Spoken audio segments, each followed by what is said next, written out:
Me mbrëma të nderuar shikues, gjendja e arsimit në nivel lokal në Kosovë vlerësohet se nuk është e mirë, këtë e thonë edhe raporte të ndryshme si vendore ashtu edhe ndërkombëtare, por edhe njohës të arsimit dhe ekspert të kësaj çështje. Megjithatë, partitë politike pritet që ta kenë në fokus të tyre edhe çështjen e arsimit në programet të tyre zgjedhore që do të mbahen në vijim të këtij viti. Sonte do të flasim për për programin, për alternativën, për reformën që e ka parapa Alianca për Admërinë e Kosovës në komunën e Vitis. Sot do ta diskutojmë këtë çështje dhe çfarë alternative ata kanë paraparë apo parashojnë për ta ndryshuar dhe përmirësuar gjendjen e arsimit në nivel lokal në Viti. Të ftuar janë Labinot Gjini, Bislimi, kryetar i Degës AK-s në Viti. Mirë se vini. Mirë se u gjejmë. Me ne janë edhe këto dy anëtarë të Aleancës për Admërinë e Kosovës, unë jam Mihane Mustafa Kurani, mirë se vjen. Mirë se ju gjetëm, faleminderit për ftesën. Dhe Abetare Bejta, që është mësimdhënëse, po ashtu edhe kryetare e Degës në Viti, mirë se vjen. Mirë se ju gjetëm, faleminderit. Sot e Gjini, doja të fillojmë lidhur me gjendjen aktuale në arsim. Si e keni parë mënyrën se si është trajtuar arsimi në Viti dhe në çfarë gjendje jeni sipas asaj analizës që ju keni bërë kur e keni hartuar edhe një program për ndryshimin e këtij sektori? Faleminderit Irfan për ftesën dhe për mundësinë me shtjellu këtë temë që është tepër e rëndësishme për qytetarët edhe për zhvillimin e vendit tonë, sepse arsimi megjithatë është shtylla kryesore e zhvillimit. Besa për të thënë drejtën sot dhe poshtë disa statistika interesante në nivel ndërkombëtar, e poshtë se Irlanda qenë ka vendi i parë në botë me bashkëlar. 52% e popullsisë në Irlandë qenë kanë me bashkëlar, pastaj i ke vendet e tjera që vinë me radhë dhe Franca rendite dikon pas vendeve të 20-ta me 29% të popullsisë, dikon 11 milion banor. Qëfse marmi në nivel të Kosovës, se s'pash statistika për Kosovën, ne do t'jemi ndoshta e kalojmë Irlandën, me numrin e diplomave domethënë që janë shpërnda në vendin tonë. Po ato statistika nuk figurojshin domethënë për vendin tonë. Dhe aq më mirë, sepse do t'ishte një paradoks i vërtet, nëse do t'ishim me statistika mbi Irlandën, kurse me nivelin e arsimit shumë larg boras ndoshta me vendet lindore. Dhe këtu duhet ta shtjellojmë këtë paradoks se çka po ndodh në vendin tonë. Do ta shtrojmë këtë pyetje, pse kemi kaq shumë të diplomuar dhe pse kemi një nivel kaq tolt, domosdoshmë sipas raporteve ndërkombëtare, po edhe vendore.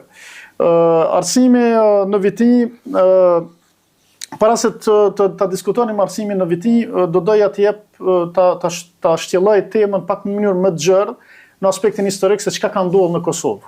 Qofse mu lejohet hapësira. Pika e shkurtra mundesh me referu derisa të vim të gjendja aktuale në nivel lokal. Në Viti nivelin lokal. Okej.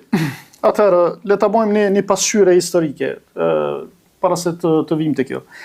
Duhet kuptuar që arsimi në Kosovë ka një histori me shumë shkputje.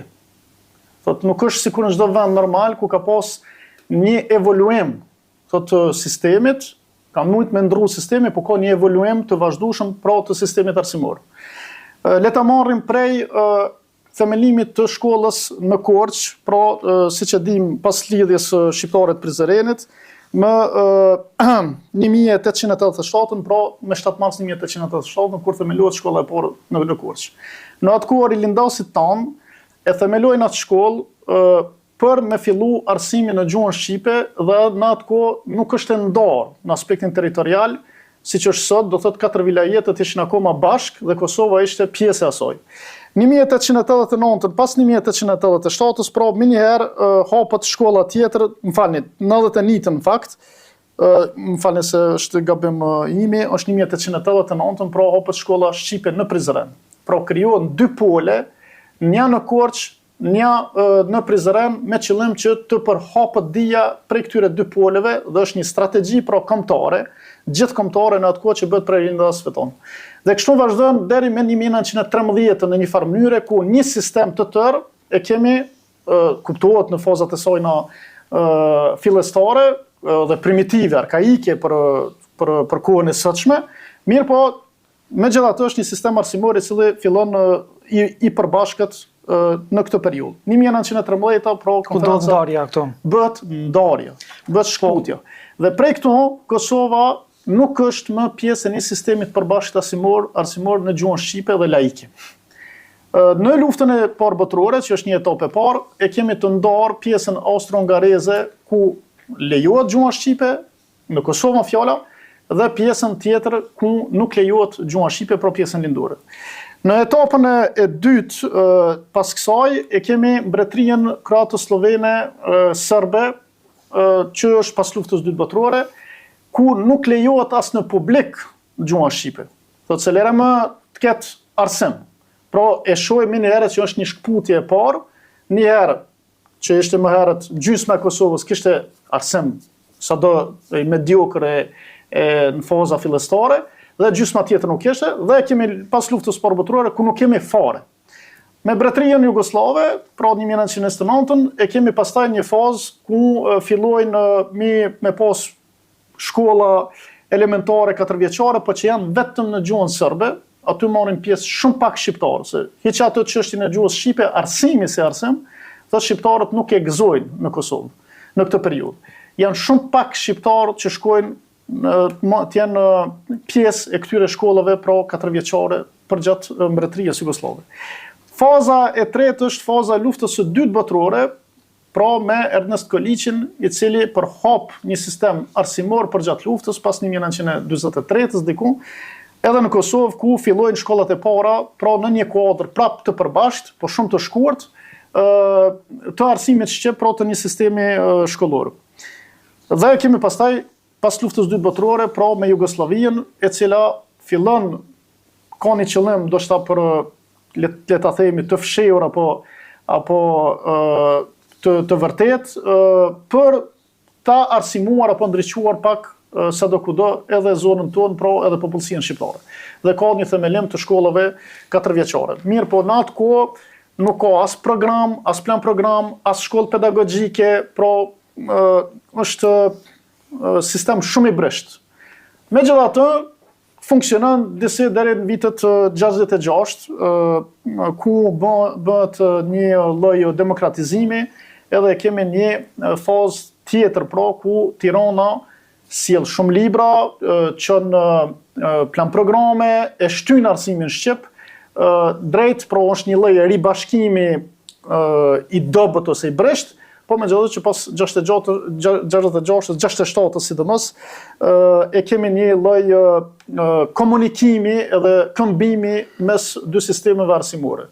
Duke kalu që në 1956 vitet e 90-ta, pastaj edhe pas luftës që të vjen më shkurt strategjini. Jo, është shumë rëndësi. Në vitin 81 prapë kemi një përndjekje të ekspertëve, të pedagogëve në Kosovë pas vitit 81 deri në vitin 91. 91 e dimi se po i bim si duhet historisë, e kemi prapë një fazë ku prapë kemi një shkputje dhe ajo që quhet gjenerata e humbur me mbylljen e shkollave shqipe në vitin 91, shtator 91, dhe që fillon me sistemin paralel. Dhe në fund, që është përfundimisht lufta çlirimtare, pas 99-s kemi për herë të parë, këtë duhet ta kuptojnë shumë mirë qytetarët tonë, sepse duhet ta kuptojnë se nga po rrjedhin, cilat janë problematikat e arsimit në Kosovë në përgjithësi, e kemi për herë parë një sistem arsimor në gjuhën shqipe dhe më vonë edhe me ministrinë që krijohet në vitin 2000 mos gabofsha, dhe jemi tash në këtë sistem. Tash pse pas lufte, pra është periudha më e gjatë, që 25 vjet ku jemi në një sistem të pashkputur arsimor, pra evolutiv, siç ndodh në çdo vend tjetër. Dallimi bile është këtu me Shqipërinë lëndineze, sepse Shqipëria lëndineze prej 7 marsit 1887 deri më sot e ka një sistem i cili evoluon në regjime të ndryshme, po i pa shkëputje, do thotë që arsimi funksionon gjatë gjithë kohës. Përmirësohet e tjerë, merr suaza moderne, diskutohet pedagogjia, diskutohet arsimi dhe përmirësohen aty duke u përshtatur sipas me politikat e reja. Në Kosovë prej pas lufte çka ndodh? Prej pas lufte ndodh që ne kemi kalu nga një sistem të planifikuar, pushtues besa, monest, në një sistem, do thotë demokrat dhe të tregut të lirë.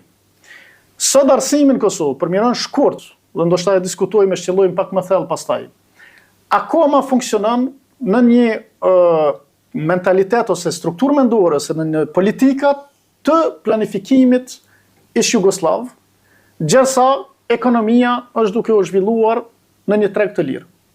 Pra, sistemi arsimor është sikur thuash, sistemi publik, është sikur thuash një ansor, një margj, një autonomi, një pavarësi në veti, i cili është si një lloj mbetje e kohës të mëhershme, që nuk ka arrit më përshtat në sozat e reja të një zhvillimi të ri që ka ndodhur në Kosovë.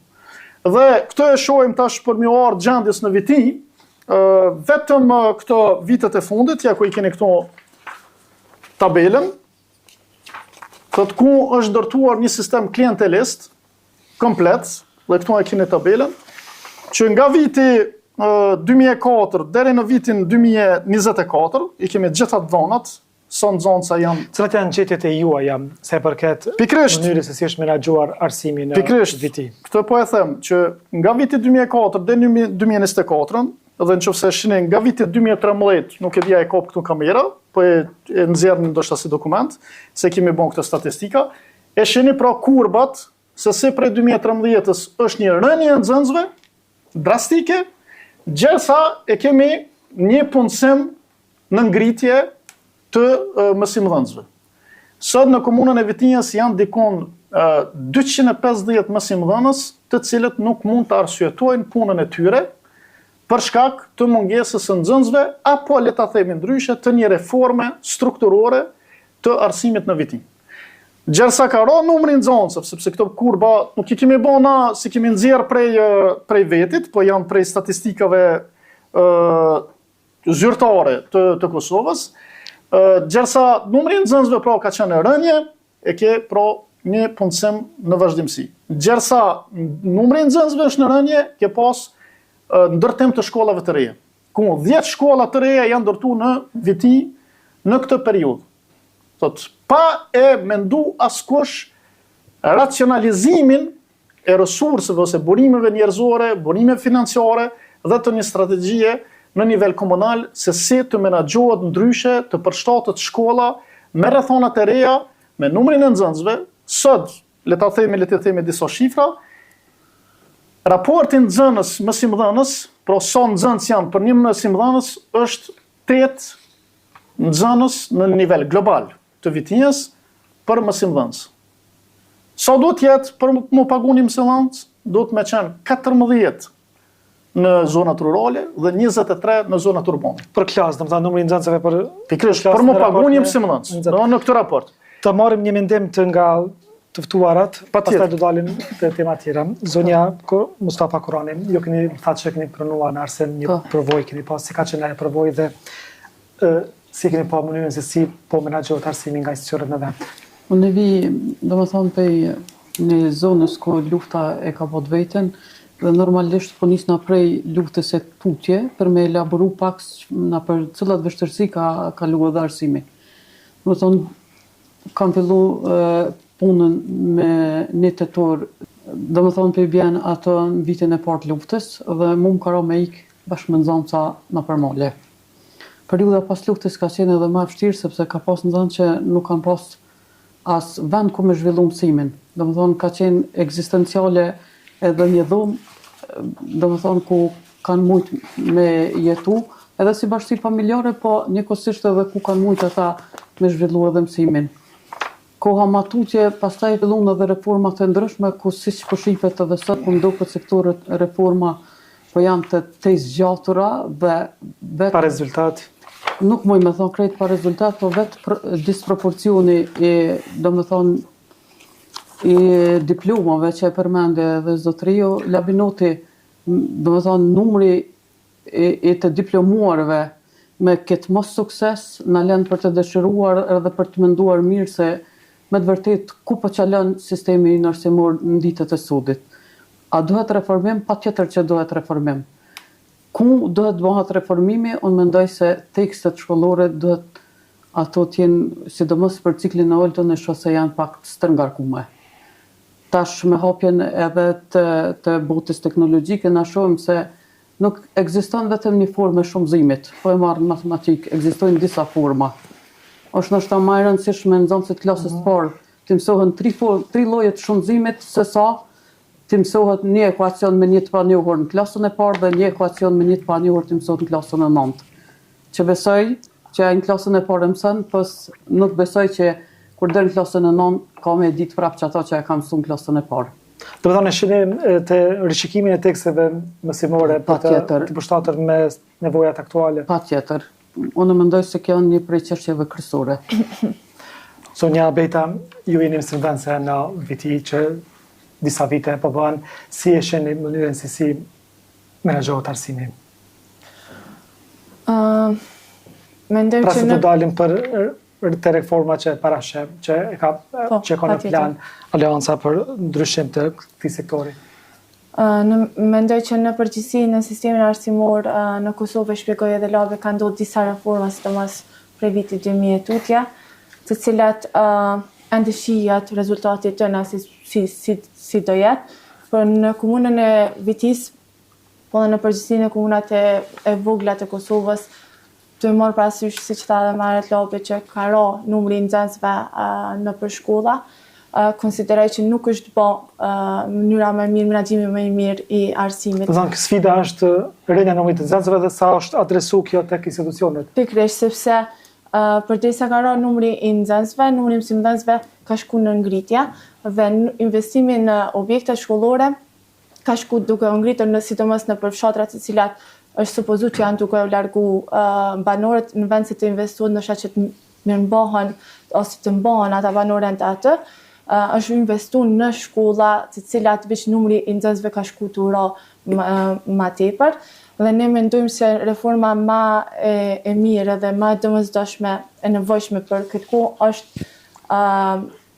ristrukturimi i shkollave.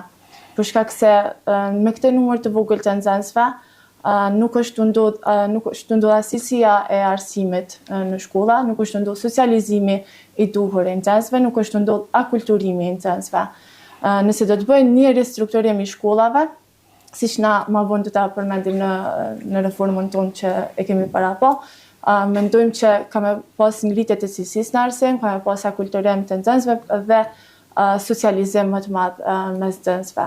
Si keni paraparë ristrukturimin, pra shek kjo dhe mbyllje të shkollave në zonat rurale ku ka pak nxënës apo edhe fare?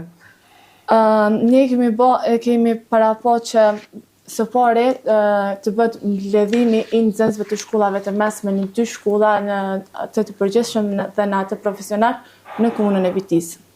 Do të thonë shkollat të cilat janë sot në Pozhoran, të cilën Sonja Mihane do ta elaboroj pak më tepër, mendojmë të mbyllen, ndërsa nxënësit e shkollës së mesme të Pozhoranit të sjellen në Vitis. Kjo kish me ndihmu nxënësve në socializim, në akulturim, dhe sigurisht mendojmë në një cilësi më të lartë të arsimit, ku të ketë një gorë ndoshta më të madhe mes një grupi më të madh të nxënësve. Çka nuk e ofrojnë shkollat me pak nxënës apo? Pikërisht. Ndërsa ne konsiderojmë që do të më bëjë specializimi i shkollave të mesme, 2 drejtime duhet të specializohen dhe të cilat ne parashojmë një buxhet pak më të veçantë për to në të ardhmen, por se në çfarë do të specializohen këtu e kemi lënë në një diskutim publik me mësimdhënësit sidomos, me drejtorëve në bazë rrezave të arsimit që na veç se kemi filluar me i mbajt. Konsiderojmë që barazimi i nxënësve në shkollat e përgjithshme të mesme dhe atë profesionale të bëhet, sepse për momentin është disproporcionale 70-30 për shkollën e përgjithshme. Ne konsiderojmë ta sjellën deri tek numri 50-50 të nxënësve të ndjekin shkollën profesionale dhe atë të përgjithshme. Mendojmë që kjo, ndërsa sa i përket shkollave të mesme të ulta, që është klasa 6 deri 9, të bëhet grumbullimi i nxënësve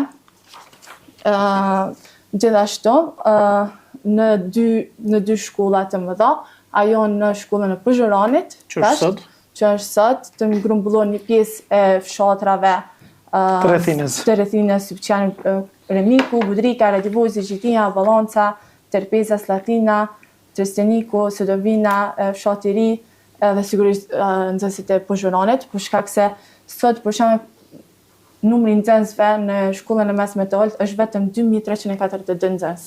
Ndërsa këta nxënës janë krejtësisht të shpërndarë në 2 shkollat e Vitisë, në Pozhoran dhe në fshatrat e tjera.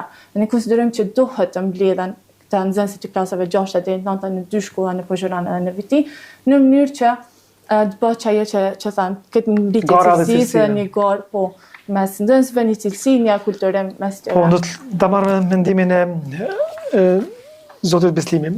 Pse kemi një gjendje të tillë të arsimit në Viti? Pse kjo temë nuk është trajtuar, nuk ka marrë meritën e dur, apo a ka qenë prioritet i qeverisjes lokale dhe apo ndoshta vetëm është shfrytzuar për interesa politike? Çështja e arsimit Irfan, sepse me të vërtetë tema është shumë komplekse. Do të që ne jemi të parë, është shumë e çuditshme bile. Jemi të parë të cilët jemi ulë në tavolinë dhe kemi punu në mënyrë të vazhdueshme, kemi bën studime në lidhje me arsimin në nivel Kosovës dhe në veçanti në nivel të Vitisë. Dhe kjo duhet cilësuar. Është një fatkeqësi e vërtet që në Kosovë nuk ka studime, do të thotë s'ka shkenca pedagogjike ose shkenca mbi edukimin dhe mbi sistemin arsimor të elaboruara për ne këtu. Ose ti mund gjesh libra në Kosovë, kuptohet, që kanë bëjnë me edukimin në përgjithësi, po mbi sistemin arsimor nuk ka. Edhe këto statistika që ne kemi mbledh, që i përmendi disa abetarja, kemi dalë vetë në për teren, kemi shku në entin e statistikave të Kosovës. Pra ju keni hartuar një plan që buron nga tereni, për ta ndryshuar. Plotësisht, nuk ka gati për thënë asnjë shkollë që nuk e kemi vizitu, dhe ku i kemi taku kryesisht drejtorët e shkollës dhe mësimdhënësit. Kjo reformë, ky plan që është hartu në 2022 dhe është plotësuar në vazhdimsi, të cilin jemi akoma duke e plotësu, sepse në shtator del plotësisht plani i arsimit joni përfundimtar me një fjalë, që veç kemi bë hapa të jashtëzakonshëm deri më sot, dhe prandaj vështirësia më e madhe joni është t'ja shpjegojmë në fjalët më të thjeshta qytetarit, sepse tema është shumë komplekse. Cili është ndryshimi më i madh që pritit ta bëni? Dhe tash, ndryshimi më i madh është e para punës që qytetari duhet ta kuptojë se në nivelin e strukturimit e ka në dorë komuna, të punësimit. Dhe në këtë rast, zoti Sokolaliti, siç shihet në për gjitha statistikat, e ka keq përdorur në mënyrë të jashtëzakonshme këtë kompetencë për të krijuar një klientelizëm i cili nuk besoj se ekziston dokun tjetër as në Kosovë. Gjitha çka është bërë për klientelizëm politik. Thotë që janë punësuar me, ndoshta, s'po them të gjithë, po gati të gjithë mësimdhënësit në baza politike. Dhe prandaj edhe sot e ke heshtjen e mësimdhënësve, megjithse ata e dinë pa aq mirë sa ne se gjendja e arsimit në Viti është në gjendjen më të mirë të mundshme. Kur them në gjendjen më të mirë, nuk mund të gjej fjalë më të vështira ose më të mëdha për ta përshkruar këtë gjendje, sepse qytetari, ai që e din edhe mësimdhënësi, është për të përlotur kur e din se në çfarë gjendje është duke dhënë mësim. Shumica e klasave e përsëris janë 9-7 nxënës. Ke klasa me 3 nxënës, ke klasa me 4 nxënës, me 5 nxënës, për plot në përviti. Dhe çka bëhet? Do thotë, në vend që të bëhet një ristrukturim global, siç ne po e ofrojmë. Nuk është çështja për të larguar mësimdhënësit, se nuk jemi aty, nuk është diskursi ynë, nuk është narrativa jonë. Po nuk është plani ynë, është plani që duhet të ketë një tjetër menaxhim, të ketë një tjetër ristrukturim dhe strukturimi nuk mund të jetë i vogël, por duhet të jetë global, sepse problemi është global. Nuk mund të kemi zgjidhje të pjesshme kur problemi do thotë është kaq i madh. Sepse e thash edhe një herë, e thash më herët, po e përsëris prap. Janë diku 250 mësimdhënës të cilët nuk e arsyetojnë dot punën e tyre në Vitit. Te pric, po do thotë nuk e arsyetojnë dot, unë po e them nuk e arsyetojnë dot, sepse e din kur shkon ata që janë mësimdhënës e dinë që nuk e arsyetojnë dot. I kanë shpërndar 2 orë aty, 3 orë atje, për të krijuar klienta të ri për fushatat zgjedhore. Ne nuk mund ta pranojmë këtë gjendje ku politika është si të punësohet një i sapo diplomuar apo ai sapo diplomuar dhe nuk është e përqendruar tek cilësia e mësimdhënies ose tek cilësia e arsimit, nuk është e përqendruar tek potenciali i fëmijës apo i nxënësit. Sot e gjithë politika komunale është e përqendruar a ta mojmë filonën, a ta marrmi në punë, a mos ta marrmi, ku po e çojmë punë, ku mujna me kyç në sistemin arsimor. Këtu është e gjithë politika në nivel komunal. Nuk i intereson askujt se çka po ndodh, apo çka po bëhet me ata fëmijë, me ata nxënës dhe ka po shkon apo sa po i kontribon kjo zhvillimit apo mos zhvillimit vendit. A shqetësuese politizimi i arsimit në Tepër është shqetësuese, është tepër shqetësuese. Si e parashini ta depolitizoni këtë sektor, pasi që si sfidë nga ekspertët e arsimit është përmendur edhe për zgjedhja e drejtorëve të shkollave përmes politikës dhe pa u respektuar kriteret. Sigurisht do ta adresoni ju këtë sfidë. Unë desha do t'ja lë këtë pjesë abetarës, cila do ta shtjellon më mirë. Unë desha para zgjedhjes ta theksoj një gjë tjetër që ndoshta është shumë e rëndësishme për publikun. Çfarë po ndodh në Kosovë? Në Kosovë do ta kujtojmë se janë 3 ide rreth sistemit arsimit, por mos ta shtjelluar shumë gjëra gjatë. Është ideja që përmendi abetarja e socializimit të fëmijëve, e akulturimit të fëmijëve, që nuk është e njëjta gjë. Është ideja e qasjes në të vërtetën, në diçka do thotë që është më shkencore, më edukative, dhe e treta është potenciali i fëmijës, i zhvillimit të fëmijës, do thotë i nxënësit. Duhet ta kujtojmë, të shkthehemi te bazat e arsimit. Nuk është natyrale të lexosh apo të shkruash. Nuk ka asgjë të bëj me diçka të natyrshme. Është diçka plotësisht artificiale. Thotë që sistemi arsimor është ngritur prej shekullit 19 tek te, sepse e kanë kuptuar që nuk mëson vetvetiu njeriu. Thotë që do një ndërmjetësues. Do të ketë mekanizma ndërmjetësues që një fëmijë të mësoj të lexoj, të shkruaj dhe të mësoj që të përshtatet në sistemat ekonomike, sidomos industriale, postindustriale, të zhvillimeve të shteteve perëndimore kryesisht në atë periudhë, po edhe sot. Do thotë që i gjithë zhvillimi që është duke u bërë në Kosovë e sfidon shoqërinë, e sfidon fëmijën, e sfidon nxënësin. Dhe prandaj është sistemi arsimor i cili bëhet ndërmjetësues, sepse siç thotë një psikolog i madh që është në fushën e shkencave të edukimit, Leo është pak vështirë emri për t'ia thënë, Leo Vygotsky, pikërisht. Leo Vygotsky, që është rus në atë periudhë, bile i cenzuruar në kohën e Stalinit, si tematik që ka shqyrtuar, thotë nxënësi askush nuk mëson vet. Aty po e themi ne, nuk mëson vet, nuk është e natyrshme të mësosh vet. Nuk ka asgjë të natyrshme të lexosh. Dhe të gjitha shkencët, të gjithë ekspertët e shkencave të edukimit e thonë se do të ketë ndërmjetësues, pra do të ketë mësimdhënës, do të ketë sistem të arsimit, dhe ne mësojmë të lexojmë dhe të shkruajmë gjatë gjithë sistemit arsimor. Nuk është se mësojmë në klasë parë. Dhe aty e ke mësuar një herë me lexua dhe u kry puna. Jo, gjatë gjithë sistemit arsimor ne mësojmë, është i vazhdueshëm procesi. Vazhdojmë, mësohemi të lexojmë, mësohemi të krijojmë koncepte dhe mësohemi sidomos të shkruajmë. Asgjë në këtë aspekt nuk ka të natyrshme. Po gjithçka është çështje e një sistemi të organizuar interaktivitetit për të krijuar automatizmat dhe mekanizmat të fëmijët derisa të bëhen vaj dhe të përshtaten në një sistem të tregut i cili është kontekstual sipas vendeve. Këtu në këtë aspekt është shumë e rëndësishme. Tash çka po ndodhet tani?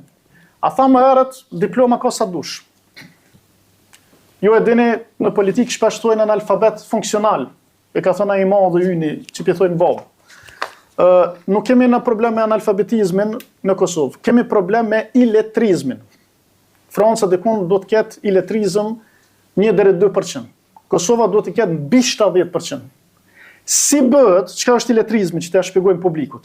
Iletrizmi është janë njerëz që dinë të lexojnë, dinë të shkruajnë, do të thotë sepse janë mësu, mirë po nuk dinë të shkruajnë për ta shprehur një ide apo një mendim apo për të bërë një kërkesë institucionale, me një fjalë, ai shkrim nuk jo hin punë në jetën e përditshme, sepse nuk arrin ta manovrojnë shkrimin. Dhe këtë e ke diku mbi 70% në Kosovë. Si bëhet që një sistem arsimor i cili ekziston që 25 vjet, e shpjegova edhe më herët, pavarësisht kputjeve, ka kaq shumë iletrizëm në Kosovë.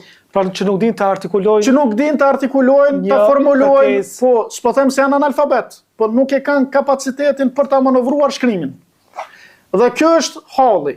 Si mund të vazhdojmë ne kur jenë në një treg të lirë, jenë në një zhvillim kapitalist dhe në një shoqëri gjithmonë më komplekse, po ku sistemi arsimor nuk e ofron mundësinë e manovrimit të shkrimit, të leximit dhe të shkathësisë, do thotë që të jetë ai i përshtatshëm dhe të përgjigjet tregut tonë ose zhvillimit tonë. Në vend se të jetë e kundërta, sepse kur i thash ato statistikat më herët, kur fola për Irlandën, për Francën dhe për gjitha këto janë mendime të përbashkëta, është esenciale, sistemet arsimore varësisht se sa funksionojnë, ka zhvillim në atë vend. Te ne, sistemi arsimor i krijuar, i mirëmbajtur përmes klientelizmit politik dhe përmes gjitha format e tjera, korrupsione, tanët dhe neglizhanca, gjitha, e bën të kundërtën. Nuk e le të zhvillohet vendi. Është bllokues, nuk është shtyc, po as nxec, po do të përkundrazi e mirëmban një aspekt që prej mentalitetit të mëhershëm monist dhe nuk do i bën rezistancë zhvillimit të vendit tonë. Dhe nxënësi edhe kur del, edhe kur diplomohet, edhe kur shkon në universitet, edhe pas ta kryen magjistraturën, dhe ju i keni me qindra raste besoj që mund t'i evidentoni në shoqërinë tonë, nuk di të shkruaj. Do thotë, kush e prodhon atë? E prodhon ky sistem arsimor. Nuk është faj, nuk kemi duke lënë fajin mësimdhënësit, nuk kemi duke lënë fajin prindrit, nuk kemi duke lënë fajin nxënësit. Nuk mund t'ja lëmë. Faji është i sistemit, dhe sistemin kush e kontrollon? Pushteti. Pra në këtë rast, në viti, fajtori kryesor për këtë statistike dhe për këtë gjendje është Sokolaliti, bashkë me ministrën Nagovci ose edhe me ministrat paraprak. Kjo është. Dhe ne kemi ofruar, sepse vizioni ynë është kompleks, është i shtjelluar në mënyrën më shkencore të mundshme, por ne do t'ja ofrojmë një program që të jetë i qartë për qytetarin. Sa është i realizueshëm që të ndërhyjet në sistemin arsimor lokal dhe që të bëhen ndryshimet që ju keni paraparë të mund. Sidomos ky strukturor është shumë i realizueshëm vetëm në fillu edhe në komunat. Duhet vullnet politik për ta bërë. Duhet vullnet politik dhe fokusim të resurseve si humane dhe financiare në vendet e duhura. Kur e përmenda ristrukturimin e shkollave të mesme të ulta apo edhe të mesme të larta, duhet me përmend faktin që ne kemi nevojë tashmë të bëjmë mësim gjithditor. Dhe kjo ka filluar edhe në Prishtinë në disa prej shkollave. Dhe jemi të pa që është të funksionu dhe është të funksionu mirë. Në mësimin gjithditor e kemi propozuar që është në 2022. Këtë kemi propozuar pjesë e planit qysh më herët. Edhe kjo funksionon edhe në sistemet e tjera arsimore në rajon edhe në Evropë, kështu nuk është se kena zbulu diçka të re që s'ka ndodhur më parë, domethënë është të funksionu edhe përderisa funksionon atje dhe mund të funksionojë edhe tek ne. Sidomos kur e kemi një numër kaq të vogël të nxënësve dhe numër të madh të objekteve shkollore. Domethënë që shfryzohen siç duhet. Po, që duhet të shfryzohen siç duhet. Se i përket drejtorëve, përderisa tash kena në programin tonë, domethënë ne kemi të parafonë që shkollat e mesme kanë më bë në 2, shkollat e mesme të ulta kanë më bë 2, atëherë kemi pas edhe 2 drejtor, të cilat kanë më pas në drejtor të vet, për shkak se numri i nxënësve ka më qenë më i madh, dhe ne për me qenë se tash po shih që edhe është problemi financiar që sot kemi disa shkolla të cilat nuk po aplikojnë për punë, për drejtar, për pozitën e drejtorit, për shkak se ndoshta paga është shumë e vogël, ndërsa përgjegjësia është e lartë. Dhe ne konsiderojmë që diçka që mundna me bë është që 2000 euro në vit t'i ofrohet si prim vjetore drejtorëve, ndërsa nën drejtorëve 1800 euro vjetor. Diçka që është shumë problematike edhe për komunën tonë, po edhe për komunat e tjera, po sidomos për komunën tonë, është formimi i vazhdueshëm i mësimdhënësve. nuk ka trajnime për mësimdhënës, përveç se ndoshta sindikatet cilat i kanë parapo disa. Nuk është diçka që vjen nga TKA-t. Nga drejtoria e arsimit duhet të ketë trajnime për mësimdhënësit. Për mësimdhënësit. Ne parashojmë që të ketë trajnime të vazhdueshme, të paktën 2 deri në 3 herë në vit për stafin arsimor, cila sigurisht do të paguhen nga një fond i veçantë, i cili pjesërisht do të financohet nga komuna dhe pjesërisht ndoshta nga ministria ose format të tjera të bashkëpunime me OEQ, të cilat vetëm kërkojnë në një farë mënyre të bashkëpunojnë me komunat. Po shpesh herë nuk e din a e gjejnë këto. Zonja Moskoroni, ju vini nga Pozhërani, atje ku është përqendrimi i madh i nxënësve dhe personelit arsimor. Çfarë keni paraparë që të bëni si ndryshim në këtë lokalitet? E di që operojnë 2 shkolla, ajo e mesme dhe fillore. Është jo e dhëmshme, por shumë e dhëmshme braktisja e fshatrave nga imigrimi që po ndodh brenda Kosovës. Për këtë arsye kemi edhe numër shumë vogël në për fshatrat. Domethënë nuk përshëndrimi banorëve nga fshatri në qytet, mirë po edhe jashtë Kosovës. Domethënë kemi 2 lloje të emigrim edhe imigrim. Domethënë to dyja janë faktorë që numri i nxënësve ka rënë për shkolla. Para mendoja sikur shkolla jote një ditë ku ti ke mësu me qenë mbyllur, nuk është e lehtë. A duhet ne tash të bëjmë reforma? Patjetër se duhet të bëjmë reforma. A janë të dhëmshme? Patjetër janë të dhëmshme. A janë patjetër që do të më bë? Patjetër do të më bë. Po nolna të Pozhërani. Nuk është e lehtë për fshatin e Pozhëranit. Nuk është e lehtë për fshatin e Pozhëranit që një pjesë e nxënësave të shkollës të mesme të largohet në viti, sepse ata tash janë mishru me titullin shkollë e mesme. Kjo është ndoshta më e dhëmshme se sa një reformë ku nxënësit do të zhvendosesh në viti. Plani parasheh që shkolla e mesme aktuale në Pozhëran të zhvendoset në viti. Për gjitha ato shkaqe që i përmendi edhe abetarja për akulturime, socializime, për një cilësi më të mire për gjitha ato.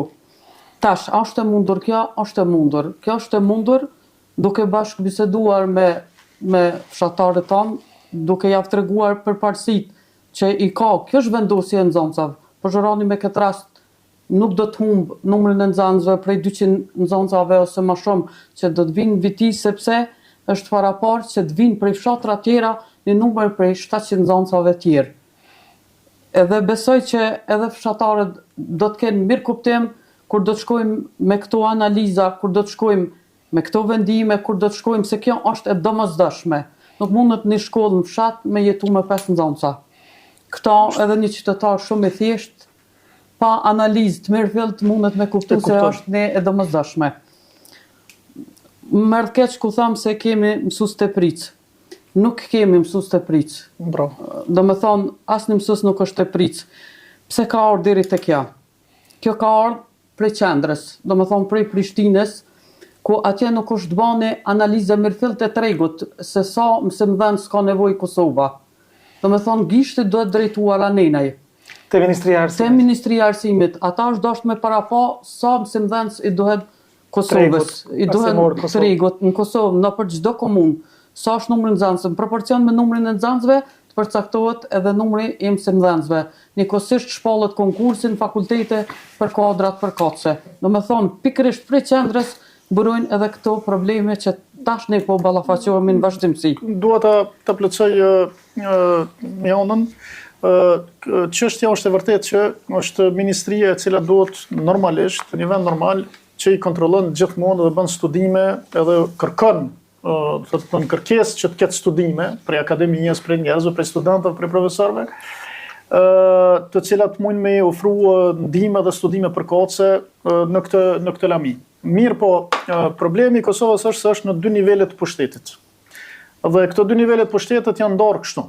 Ministria e ka përmbajtjen, kurse strukturën e ka komuna. Dhe komuna është ajo që shpesh i fshe statistikat, shpesh bën hile, sepse ata i kanë statistikat e shpërndara dhe çuditërisht, thotë nuk ka, se këtu jam shumë dakord me Mionën, nuk ka dikush i cili verifikon gjatë gjithë kohës se çka po i ofron komuna dhe cili është realiteti i gjendjes në terren. Zonja Nagavci baj nuk e di bashkë mirë ku i bje vitinja. Jam i bindun, po e them që çto në televizor, në ditë mirë ka i bje vitinja si gjeografi, nuk e di. Prandaj, li e mund të di se që kanë të ndodhë në vitin. Prandaj, këta e kemi këtë problem. Dhe do thotë që së kalaliti, qënë, bashkë me se këta e kanë marrë dorën për hile, i ki me statistika, me tana t'i dojnë klast. Kanë metë janë 8 nxënësa, a e dojmë në 2 klasë, që t'i mojmë 2, t'a marrë me edhe një mësim nënëse. T'i mojmë 4 me një klasë, 4 me një klasë. Opcioni kanë ndodhë për vitin gjatë gjithë kohës. Ndodhë, e dinë mësim nënësët. Le delë dikush le të thotë që jo. Në 8 nxënësa i kanë ndodhë 4 me një klasë, 4 me një klasë. Thotë kjo është gjendje. Dhe zonja në gavë se që se dhe ku i bje vitinja, aq ma pak e dhe që ndohë në klasë në për vitin, që 13 vjetë për me shtu numrin e mësimdhënësve. Kjo është realiteti. Dhe këtë ne po e themi, a janë të dhëmshme, ato që e thotë Mionja, me mjavhiq që janë mishru, janë mësu me pas shkëllët mesme për zhëroni që disa vite. Po, e kuptojmë krenarien, e kuptojmë atë ndjenjen qytetare që e kanë, atë lidhjen historike me ta. Mirë po ne, këtë do të mendojmë? A do të mendojmë zhvillimin, a do të mendojmë nxënësin, apo të ndalemi të ndjenjat Të kaluara. e kaluara, të nostalgjia, të ajo çka kemi ne, çka nuk kemi. Jo është për të mirën e atyre nxënësve, është për të mirën e përzharonit. Dhe ne e kuptojmë, prandaj edhe e kemi kompensu, se përzharoni nuk do ta lëm pa shkollë, nuk do ta lëm pa nxënës, përkundrazi do ta bëjmë një mbledhje të nxënësve të gjitha fshatrave që shkojnë prej Remnikut deri nëse do vinë të Çerkezëve, të cilët do ta kenë për destinacion nga klasa e 6 deri te klasa 9 Përzharonin. Aty do të mblidhen. Kurse shkollat nuk do të mbyllen, se duhet ta precizojmë këtë gjë, të cilat do të funksionojnë prej klasës së parë deri në të 5-ën në të gjitha fshatrat aty ku janë. Nuk do ta prekim këtë nivel. Përkundrazi, duke pas parasysh se do ketë hapësira, të cilat edhe janë edhe sot, po që do të që do të kemi edhe më të mëdha, atëherë shkollat fillore, do të prej 3 vjeç deri në moshën kur bëhen për të shkuar në klasë parë, të gjithë nxënësit do të shkojnë 3 vjet në shkollë. Parashkollor. Më falë, se e bona një gatërres. E po ta një lapsusimi, është fjala për parashkollor. Thotë që ne do ta fusim në sistem që të ketë 3 vjet parashkollor çdo fëmijë. Gjithashtu në këtë kuadër janë edhe qerdhët, po flet abetoria me siguri më vonë. Ajo që është e sigurt është se nuk është dëshirë e jona. Nuk është dëshirë, nuk është as për t'i bërë dëm ndokujt. Është përkundrazi dhe ne duhet të kemi një bashkëbisedim të hollësishëm, se e thash edhe më herët është komplekse, që t'ja shpjegojmë çdo qytetari se pse është e domosdoshme që të bëhet kjo reformë dhe cilat janë avantazhet e reformës edhe për mësimdhënës, edhe për qytetarët, për prindrit, sidomos për nxënësit. Zonja Beta, çka parashep për institucionet parashkollore? Do të ketë në shtim të numrit të qerdhëve në përfshatra për të mundësuar zgjerimin e këtij edukimit parashkollor dhe çka do të bëhet me fëmijët që kanë nevoja të veçanta dhe si ata të qasin apo të kenë qasin në arsim, për shembull se përket angazhimit të asistentëve në përshkolla. Para fillorën veç e nisi labe me sqaru që do të sqarohet domethënë jo si tash që është prej 5 deri në 6 vjeç para fillore, po të bëhet prej moshës 3 vjeçare deri në 6 vjeçare, ndërsa qerdhet është të bëhen prej 3 muaj deri në 3 vjeç. Qerdhet ne konsiderojmë që kemi objekte të ndërtuar, po kemi objekte të mjaftueshme në fakt në përfshatra. Janë disa prej tyre për shembull janë QKMF sot, të cilat në fakt nuk është se kanë një funksion si QKMF. Po si ekzistojnë si objekte, QMF, po qendra familjare, ambulantat në përfshatra. Në përfshatra, cilat po mendonin të shndronin në institucione parashkollore. Po, do të shndrohen në qerdhe. Në qerdhet për fëmijë të moshës 3 muajsh deri në 3 vjeç. Kjo konsiderojmë që do t'i ndihmoj jashtëzakonisht shumë sidomos nënat e punësuara, po dhe nënat të cilat për shkak të përkujdesjes ndaj fëmijëve nuk mund të punojnë sot. Ndërsa e përmenda për moshës po 3 deri në 6 vjeç do të jetë nëpër objektet shkollore të cilat sot do të kenë hapësirë, se i përket fëmijëve me nevoja të veçanta e kemi shumë parasysh, ashtu bë diçka në këtë drejtim, po një punë shumë e vogël, asistente në për shkolla ka jashtëzakonisht pak. Dhëndëkaja mundet me shtu numrin e asistentëve në për shkolla për fëmijët me nevoja të veçanta. Asistentëve, ndoshta dhe kjo mund të bëhet edhe nga mësimdhënësit aktual të cilët kishin me shpreh interesim ose dëshirën për të ndjekur trajnime të cilat veç se janë për të bërë asistent për fëmijët me nevoja të veçanta, por gjithsesi këto kanë me pas një rol shumë veçantë në programin tonë. Ne pra është qëllimi që të ketë një konvertim, le ta quajmë profesional. Tha edhe Betoria që të ketë trajnime që ata mësimdhënës të cilët kjo reformë nuk do që t'i largojnë nga puna, përkundrazi t'i mbaj, po ta shfrytëzoj potencialin e tyre dhe që ata ta ndjenë vetin rehat që e din që janë duke arsyetuar rrogën e vetë. Thot me punën që e bëjnë edhe ofrojnë shoqërisë. Se mos harrojmë, sistemi arsimor paguan si është sistem publik, paguan mësimdhënës dhe profesionist të ndryshëm nga shoqëria, pra nga taksat e kësaj shoqërie. Edhe ata do t'ja rikthejnë shoqërisë me një fjalë, me punën e tyre, me profesionalizmin e tyre. Kjo është krejtësisht normale.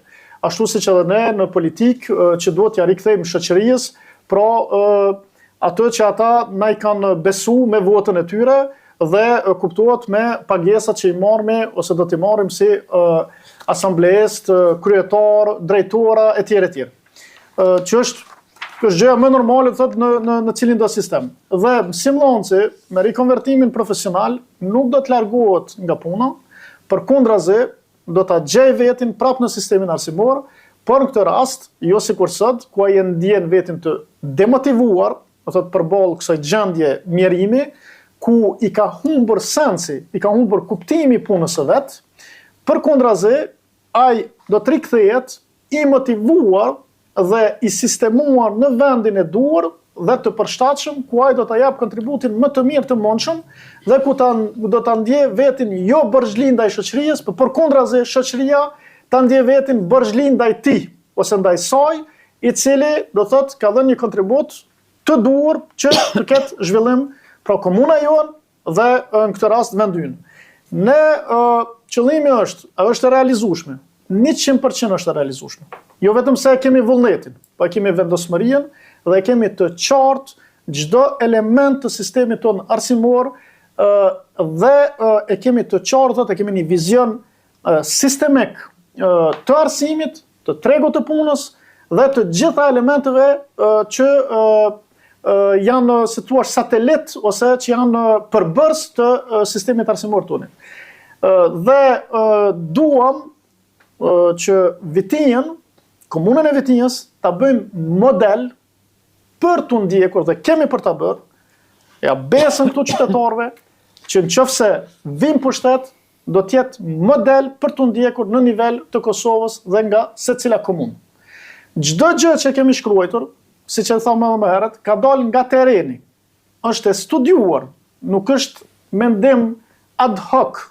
Po është e studiuar, kemi ndajt me qindra, ndoshta mijëra orë, mbi libra, mbi statistika, mbi dokumenta, debate të brendshme, tryeza dhe kuptohet terren në përballim edhe me qytetarët, edhe me realitetin material ekzistuese gjeografik të komunës tonë.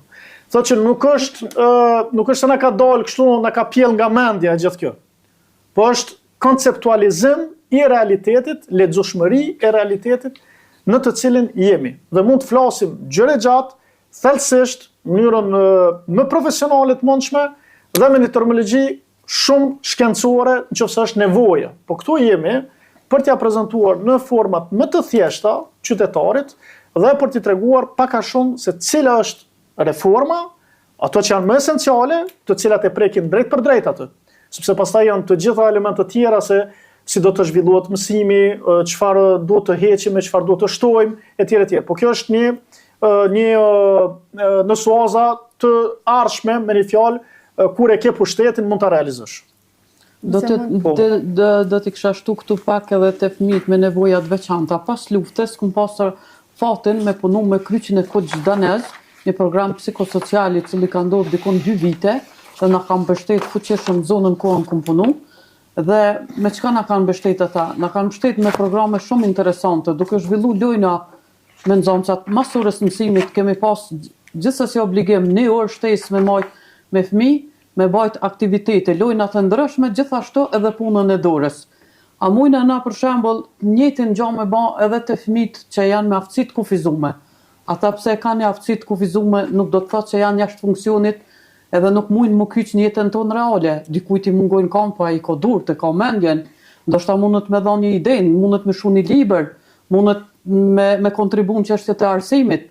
Prandaj këtyre do të më dha një prioritet jashtëzakonisht të madh edhe në shoqërinë tonë ose në reformat në vazhdim që do të vinë komunën e Vitis. Po do të përfshihen në sistemin arsimor. Patjetër.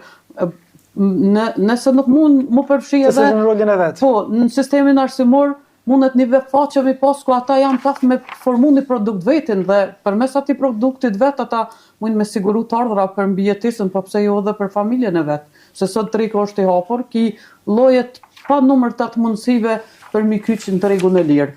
Po, Abetare?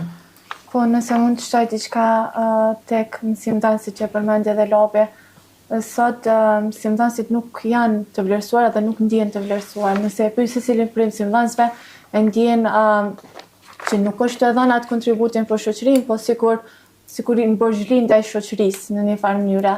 Dhe ne në programin tonë dëshirojmë që mësimdhënësi në sistemin tonë arsimor të ndihet i vlerësuar dhe ju vetëm në fund të ose në 7 mars që merr thjesht një mirënjohje, një letër ose një titull mësues i mirë, po ne konsiderojmë që do ta mbështesim, po në kushtet e punës, do ta mbështesim në trajnime të vazhdueshme, po edhe me lloj primave vjetorëve ose shpërblime vjetore për mësimdhënësit më të përkushtuar. Sidomos ne kemi konsideruar që për të gjithë mësimdhënësit do të jetë një prim vjetore për 600 euro në vit, ndërsa për 20 mësimdhënësit më të përkushtuar në vit të jetë një prim për 1200 euro dhe një prim vjetore për 5000 euro për mësimdhënësin më të përkushtuar të vitit, që është prej nivelit fillor deri te nivelit të mesëm. Gjithashtu konsiderojmë që është shumë e rëndësishme që nxënësi përveç këtij sistemi tjetër që bëhet, të mbështetet me bursa dhe me një program shkëmbimi ndërkombëtar.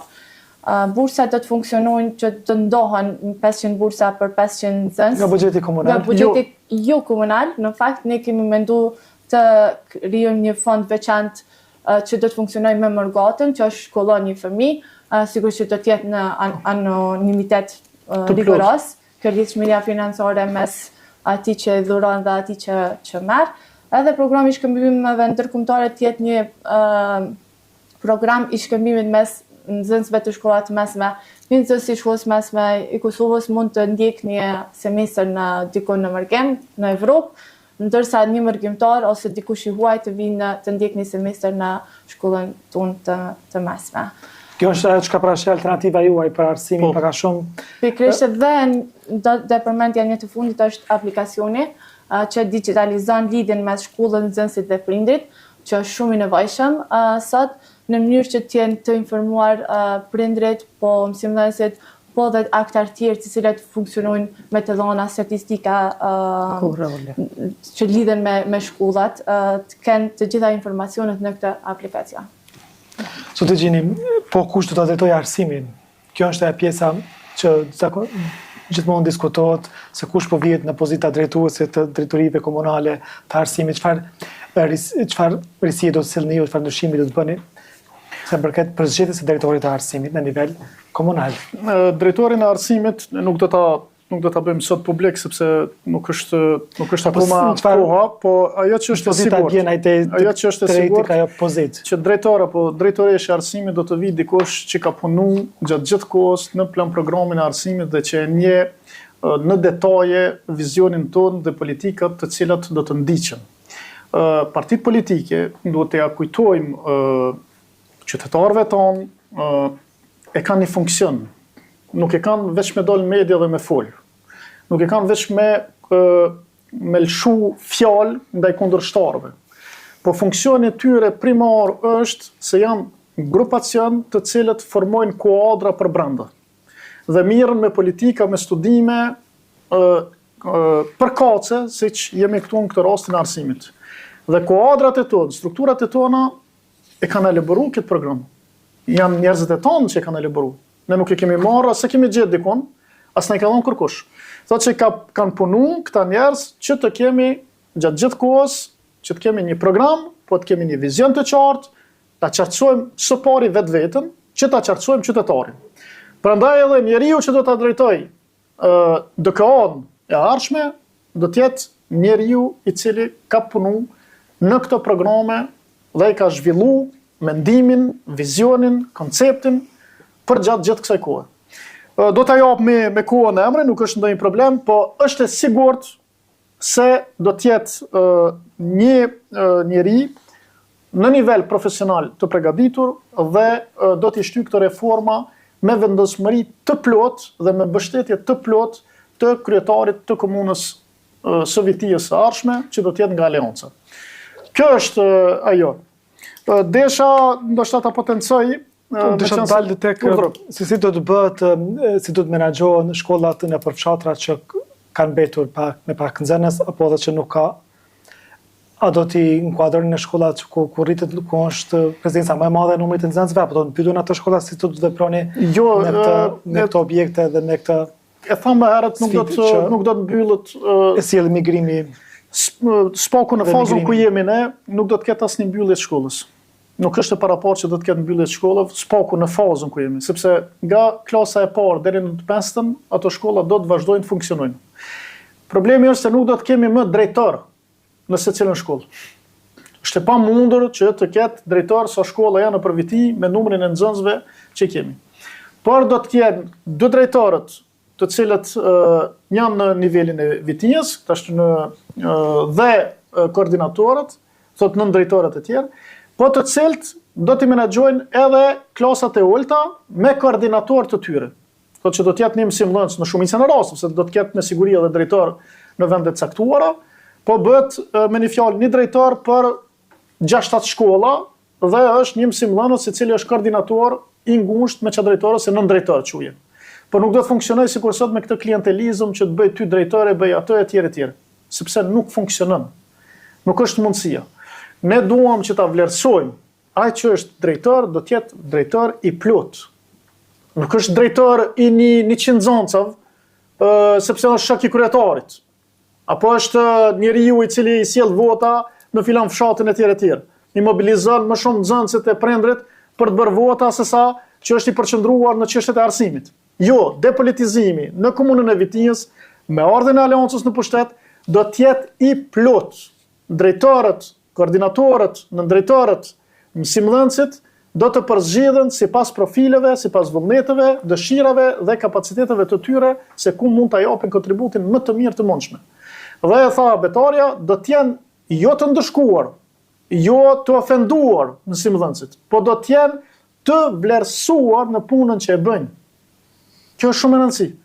Gjithashtu, duhet të cilësohet çështja e specializimit të shkollës profesionale. Përmendi betarja, ne fillimisht do ta sjellim numrin e nxënësve sepse sot do të në një disproporcion total, nga 70 që është në 30%, në 50. Dhe do të shkojmë në një përmbysje të kësaj shifre me kohën, ku do të bëhen 70% tek shkolla e mesme profesionale dhe 30% në shkollën e mesme pra të përgjithshme. Gjë që është edhe me ligj. Që ta dini se është edhe me ligj kjo punë, po këtu e kemi një mungesë të orientimit, të një sistemi të një komisioni, se ato e kemi para pa, që do të ketë një komision me psikolog, me mësimdhënë që do të mirën vetëm me orientimin nga klasa e 7, 8 edhe 9 të nxënësve, të cilët i përcjellin ata nxënës për ditë, a mund ta përballoj shkollën e mesme të përgjithshme apo jo. Dhe nëse nuk e përballon dot, atëherë do të shkoj në shkollën profesionale. Po në një sistem ku është në një marrëdhënie të plotë mes sistemit arsimor dhe prindve.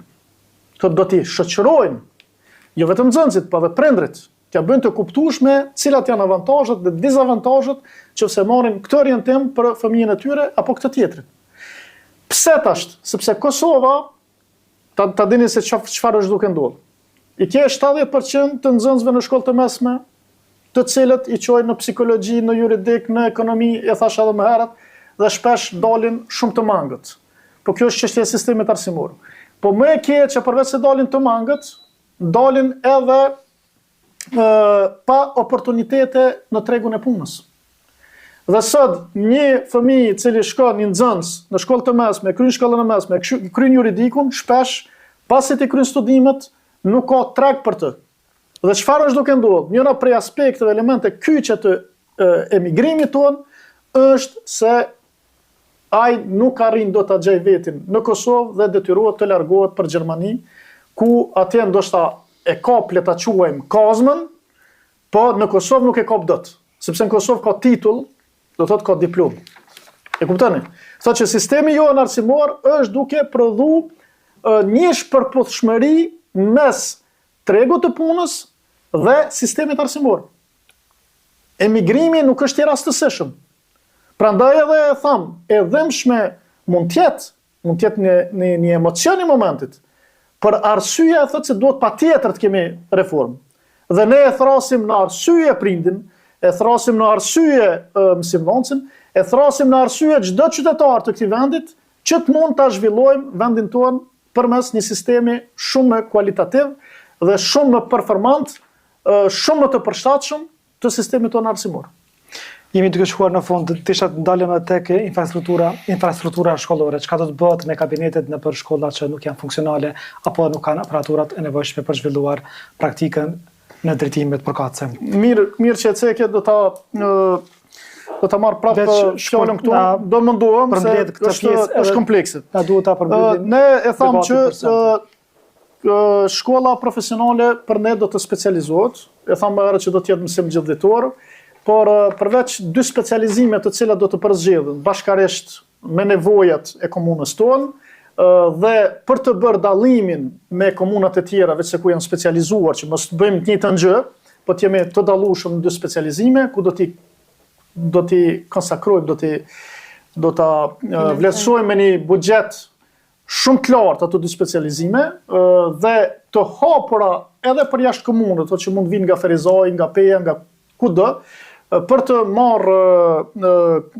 për të vazhduar në specializimet në komunën e Vitinjës, për Kolce, ne do ta lidhim tërësisht në një marrëdhënie të rregullt, kontraktuale në një farë mënyrë që merr forma kontraktuale, në mes shkollës së mesme profesionale dhe tregut të punës. Thotë të punëdhënësve që janë profesioneve në për Vitinj, po dhe Gjatiu. Thotë që do të ketë një komision i veçantë i cili punon vetëm për të krijuar këtë marrëdhënie dhe për mirëmbajtur këtë marrëdhënie. Nxënësi do ta ketë gjithmonë praktikën, jo në kabinet të mbyllur, po do ta ketë në tregun e punës jashtë, përveç kabineteve kur ato janë të domosdoshme, do thotë që e ka edhe në aty tek shkolla, po sidomos. Kjo që sot quhet mësimi dual. Por ne do ta çojmë në nivelin më të lartë dhe më performant të mundshëm këtë gjë. Thotë që do të ketë një trekanç mes shkollës, prindit dhe punëdhënësit. Dhe ku përcillet gjatë gjithë kohës ai fëmijë ose ai nxënës i cili e bën praktikën dhe jo hajt shko të filoni, kryeni praktikë edhe u kry. Jo, shkolla është institucion i cili e shoqëron, e cila e shoqëron nxënësin për gjatë gjithë kohës edhe kur ai është e punëdhënësi. Jo thotë që e le të lirë. Dhe kjo do të vlerësohet prap edhe punëdhënësit për ta rregulluar këtë marrëdhënie, që praktika do të jetë e paguar. Thotë që ne do i kërkojmë të ketë mbikëqyrje edhe po do të ketë mbikëqyrje, po edhe financiare. Kur e thash shumë kontraktuale sepse punëdhënësit do t'i dahen po e marr si shembull, po aty do të jemi, punëdhënësi thotë unë jam i gatshëm të jap 100 euro, se bëhet kontrata ajo. Shkolla i ndon përmes bursave, përmes buxheteve të veta, të veçanta, sidomos në specializimet të caktuara, thotë do jap 50 euro.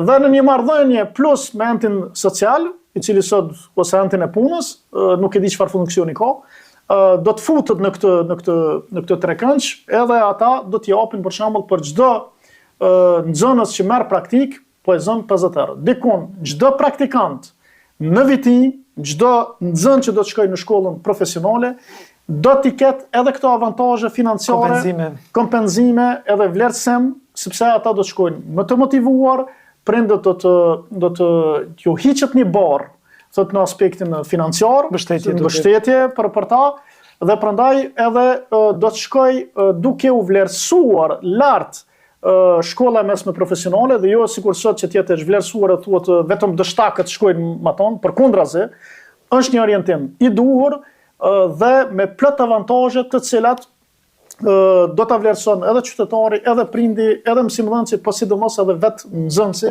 i cili shumë shpejt do ta gjejë vetin në tregun e punës dhe i përgatitur për atë treg punës.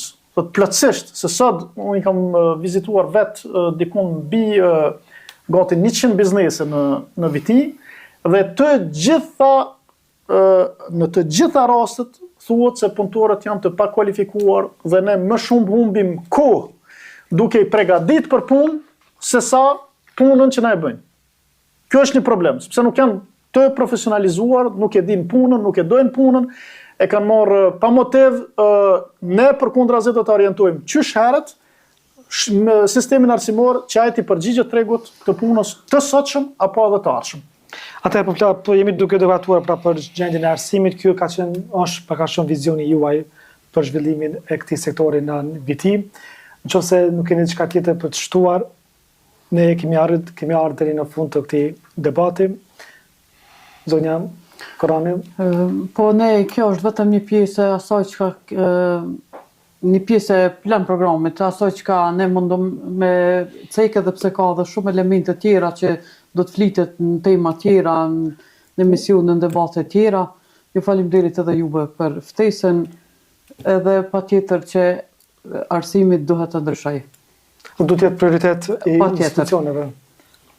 S'kam asnjë asgjë të shtojmë atje përveç se qytetarët e kanë programin tonë në faqet e tona, mundën me lexu, edhe mundën me ardhë në diskutime që kemi në tryezat e arsimit të ardhshme që të mbahen në vazhdimsi, për t'i diskutu, për t'i debatu ato që spajtohen. Jeni duke prezantuar të karakteret e arsimit të komunitetit e programin e juaj. Pikërisht, tek prindërit, tek mësimdhënësit, tek drejtorët e shkollave dhe tek studentët e fakultetet të edukimit, ne jemi shumë të hapur për të diskutuar këto programe, dhe nëse diçka nuk është që mund të më përputh, patjetër që na kena me shtu edhe me për me bashkëpunu. Faleminderit shumë juve. Narsim, zoti Bislimi, unë po e them të njëjtën gjë, ne është e vërtetë që kemi avancuar shumë sepse kemi punuar ekstrem shumë. Kemi krijuar një bazë të fuqishme intelektuale dhe studimore, ndoshta edhe jemi pionerë në këtë drejtim në Kosovë, por nuk jemi të gjithdijshëm. Nuk është se e kemi mbyll kapitullin edhe themi që nuk ka asgjë për të shtuar, asgjë për të hequr, asgjë për të diskutuar. Jo, përkundrazi, prandaj edhe jemi duke i bërë këtë tryeza dhe jemi të hapur, e kemi zyrën e hapur për çdo ditë, dhe shpesh vinë qytetarë për diskutuar për një çështje apo për një tjetër. Jemi duke i organizuar tryeza të njëpasnjëshme dhe do të vazhdojmë në këtë drejtim. Kushdo që mendon. Çfarë tryeza janë ato ku diskutohen problematika lokale?